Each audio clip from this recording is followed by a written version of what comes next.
네, 오늘 말씀 우리 함께 보도록 하겠습니다. 오늘 말씀은 마태복음 5장 17절부터 26절에 있는 말씀입니다. 저와 함께 한 절씩 교독하도록 하겠습니다. 제가 먼저 읽겠습니다. 내가 율법이나 예언자들의 말씀을 없애러 왔다고 생각하지 말라. 없애러 온 것이 아니라 완전하게 하러 온 것이다. 진실로 내가 너희에게 말한다. 하늘과 땅이 없어지기 전에는 율법 가운데 한 점 한 획이라도 없어지지 않고 다 이루어질 것이다. 이 계명 가운데 아주 하찮은 것 하나라도 어기고 또 남에게도 그렇게 하도록 가르치는 사람은 하늘나라에서 가장 작은 사람이라고 불릴 것이다. 그러나 누구든지 이 계명을 지키며 가르치는 사람은 하늘나라에서 큰 사람이라고 불릴 것이다. 내가 너희에게 말한다. 너희가 율법학자들이나 바리새파 사람들보다 더 의롭지 못하면 결코 하늘나라에 들어가지 못할 것이다. 살인하지 말라. 살인한 사람은 누구든지 심판을 받을 것이다. 라는 옛 사람들의 말을 너희가 들었다. 그러나 나는 너희에게 말한다. 형제에게 분노하는 사람도 심판을 받게 될 것이다. 또 형제에게 라가라고 하는 사람도 공회에서 신문을 당할 것이다. 그리고 너는 바보다 하는 사람은 누구든지 지옥불에 떨어질 것이다. 그러므로 내가 만약 제단에 예물을 드리다 내 형제가 너를 원망하고 있다는 것이 생각나면 예물을 거기 제단 앞에 두고 우선 가서 그 사람과 화해하라. 예물은 그 다음에 돌아와 드려라. 너를 고소하는 사람과 함께 법정으로 갈 때에는 도중에 서둘러 그와 화해하도록 하여라. 그렇지 않으면 그가 너를 재판관에게 넘겨주고 재판관은 너를 간수에게 내어주어 감옥에 갇히게 될 것이다. 26절 함께 읽겠습니다. 진실로 내가 너희에게 말한다. 내가 마지막 일 고들한 때까지 다 갚기 전에는 거기서 나오지 못할 것이다. 아멘. 구약시대에 출애굽한 이스라엘이 따라야 할 율법을 하나님께서 모세를 통해서 시내산에서 주신 것처럼 어제부터 시작된 이 산산수훈을 통해 예수님께서 이스라엘 백성에게 하나님의 백성된 자의 성품과 삶의 모습이 어떠해야 되는지를 8가지 복받을 성품으로 정리를 하셔서 어제 말씀을 통해서 말씀해 주셨습니다. 그리고 그런 성품을 갖춘 하나님의 백성들이 앞으로 이 세상에서 소금과 그리고 빛의 역할을 감당하며 살아가야 한다라고 하셨죠. 그리고 이어지는 오늘 말씀을 통해서 예수님께서 선포하신 그 하나님의 법이 구약 율법의 부정이 아닌 그 완성이다라고 이어서 오늘 말씀을 하십니다. 예수님께서는 당시 많은 사람들에게 오해를 받고 계셨어요. 당시 사람들이 모세나 그리고 구약의 그 선지자들에 의해서 주어진 율법을 예수님께서 없애기 위해서 오셨다라는 많은 오해를 받고 있었습니다. 그래서 오늘 말씀의 저자인 마태는 예수님의 그 가르침, 이 산상수훈을 통해서 예수님은 율법과 아주 긴밀한 연관 관계에 있고 그리고 율법을 완성한다라는 사실을 산상수훈 앞부분에서 우선적으로 지금 말씀을 하십니다. 사람들이 그렇게 예수님을 오해했었던 이유, 오해할 수밖에 없었던 것은 유대교에서 안식일에는 어떤 일도 해서는 안 된다라는 그 유대교의 전통이 있는데 그 전통을 예수님께서 지키지 않으시고 안식일에도 병든 자를 고쳐주셨기 때문입니다. 뿐만 아니라 여러 가지 면에서 지금까지 유대교에서 정한 거죠. 유대교에서 정한 그 규례들, 전통들을 무시하는 모습을 예수님께서 보이셨기 때문입니다. 그래서 예언을 없애러 왔다. 율법을 없애러 왔다라고 오해를 들으시죠. 하지만 예수님 정말 그런 분이신가요? 그렇지 않으시죠. 지금까지 누구도 완벽하게 지키지 못했던 그 율법을 그래서 과거에는 단지 사람들이 죄인인가 아닌가 범법자임을 증명하는 역할을 하는 이 율법을 예수님께서는 완전히 지키십니다. 그래서 예수님께서 율법을 완전히 지키심으로써 율법은 예수님이 완전한 의인임을 증명하는 역할을 하게 되죠. 그리고 예수님께서는 자신의 이 완전한 의를 자신을 구세주로 믿는 사람들에게 전가시킴으로써 결론적으로 어떻습니까? 예수님을 믿는 이들을 주님과 같은 그 라인에 서게 하셨어요. 이걸 바로 우리가 칭의라고 하죠. 즉, 율법은 예수 그리스도만이 온전히 율법을 지킬 수 있는 분이시고 우리는 그 율법을 지키지 못하기 때문에 우리에게는 구원자가 필요하다. 그것을 알려주면서 그 예수님께서 그 완전히 지키시는 그 예수님이 우리의 구원자이심을 알려주는 역할을 하게 되는 것이죠.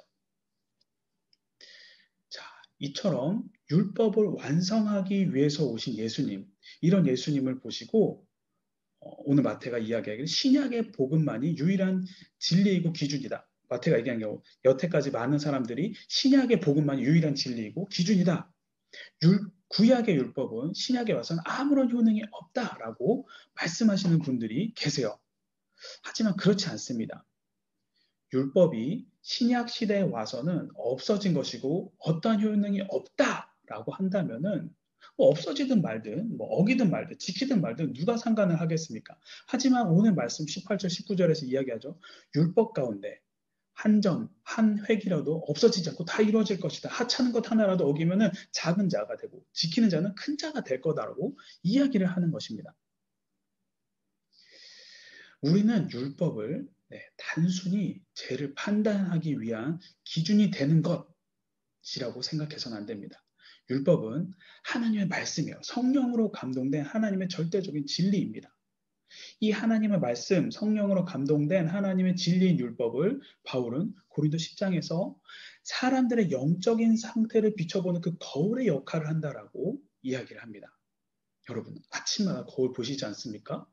이 거울을 봄으로써 우리가 어떤지 볼 수 있어요. 나의 상태가 어떤지, 내가 세수를 잘 했는지, 눈곱이 꼈는지, 아니면 머리가 상태가 어떤지, 어떤 모습으로 내가 어떻게 바꿔가야 되는지를 우리가 거울을 통해서 판단할 수 있죠.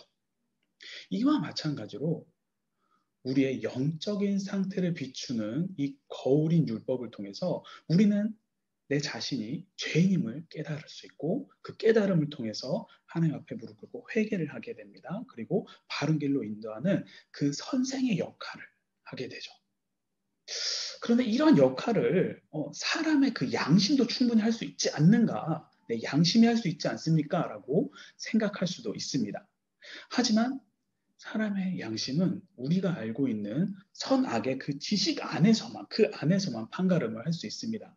그래서 살인자거나 독재자거나 누가 봐도 나쁜 사람이라고 해도 이렇게 이야기를 할 수 있는 거죠. 나는 잘못한 것이 없다. 나의 양심껏 나는 행동을 했다라고 그 사람들은 이야기를 할 수 있는 거예요. 왜?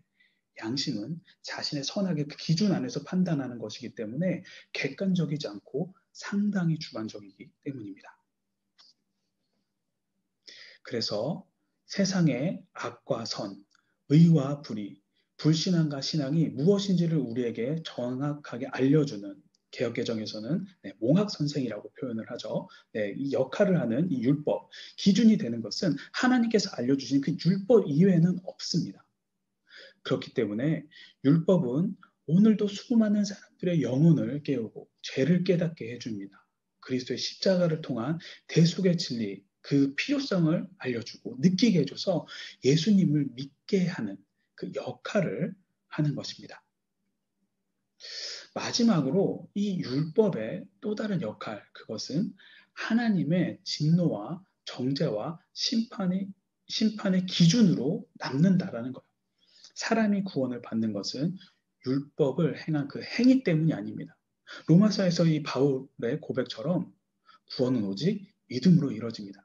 하지만 율법은 마지막 때에 믿지 않는 자들에 대한 심판의 기준이 됩니다. 즉, 믿지 않는 자들은 율법에 의해 그 행위대로 심판을 받습니다.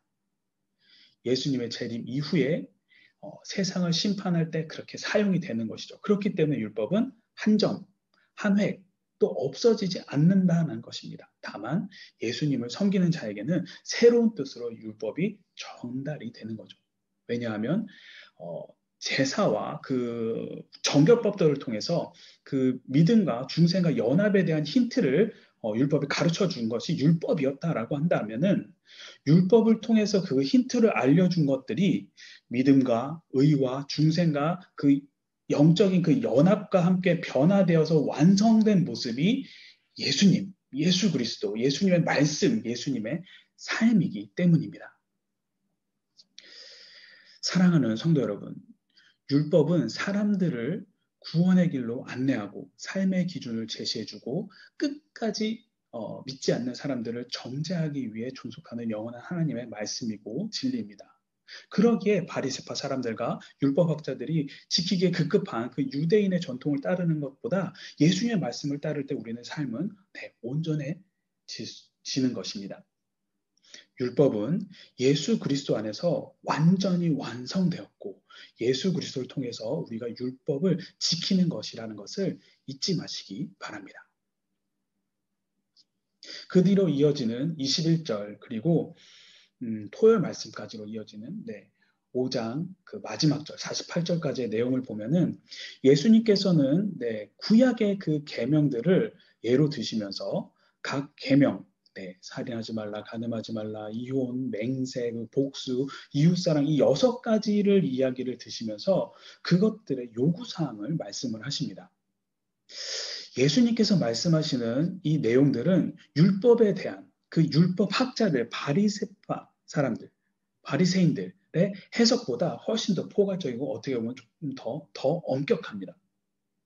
율법학자들과 바리새인들이 율법의 그 외부 규정만을 중시하면서 그 형식적인 태도만을 취한 것이었다라면 예수님께서는 율법 규정의 기준을 절대적인 차원까지 끌어올리십니다. 그리고 율법 준수의 기준을 그 겉으로 드러나는 그 표면적인 것만 아니라 내면적인 차원까지 확대시킴으로써 마음의 중심으로부터 우러나오는 순종의 자세로 완전한 하나님의 그 계명을 준행하기를 바라십니다. 따라서 예수님께서 제시하시는 하나님 나라의 법과 윤리는 겉으로 드러나는 행동과 그 결과뿐만 아니라 우리 내면에 감춰져 있는 겉으로 드러나지 않는 그 생각과 그리고 마음의 동기까지 그 규정이 확대되어서 적용이 되어 있습니다. 예수님께서 그 확대 규정 하셔서 말씀하신 그 6가지 중에 오늘 본문을 통해서 말씀하신 것은 살인하지 말라라는 계명입니다.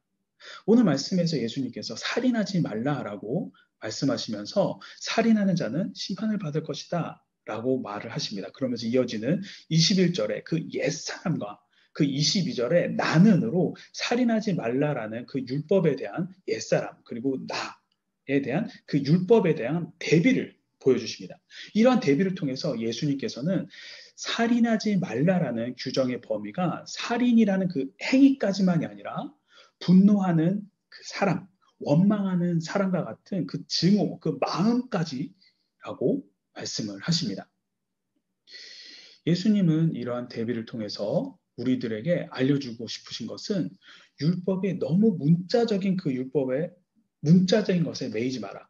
문자적인 것만을 지켰다고 해서 죄를 짓지 않은 것이 아니다. 마음을 품은 것까지 살인이다라고 알려주십니다. 그렇다면 왜 마음만으로도 살인을 하는 것이 살인이라고 말씀을 하시는 것일까?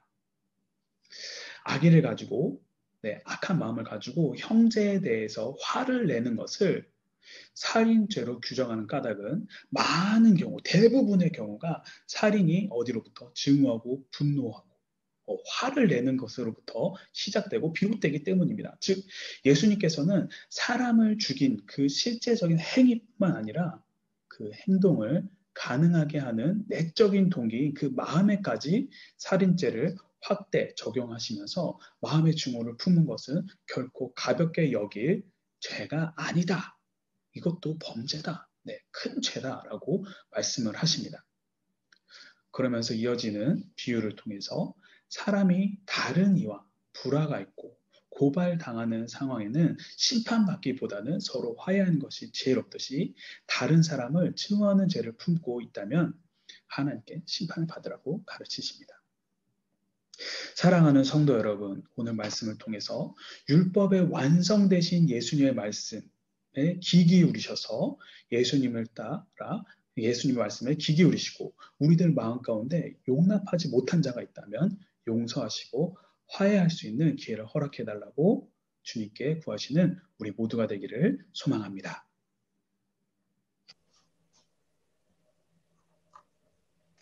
오늘 말씀을 가지고 우리 함께 기도할 때 첫 번째, 율법을 완성하기 위해 이 땅에 오신 예수님을 우리가 기억하면서 아직 성취되지 못한 예언들이 이루어질 것을 믿음으로 다시 오실 예수님만을 바라보는 삶을 살 수 있도록, 그리고 두 번째, 우리의 영적인 상태를 비추는 거울 역할을 하는 율법을 통해 지금 나의 영적 상태가 어떠한지 돌아보고 죄가 있다면 죄를 회개함으로써 언제나 주님 곁에서 살아가는 삶을 살 수 있도록, 그리고 세 번째, 행동의 동기가 되는 나의 마음의 상태가 어떠한지 다시 한번 돌아보고 마음 가운데 타인을 향한 증오는 주님께 회개를 하고 주님께서 주신 이웃에 대한 그 사랑이 내 마음 가운데 가득할 수 있도록 이 세 가지 기도 제목을 가지고 우리 함께 기도하도록 하겠습니다.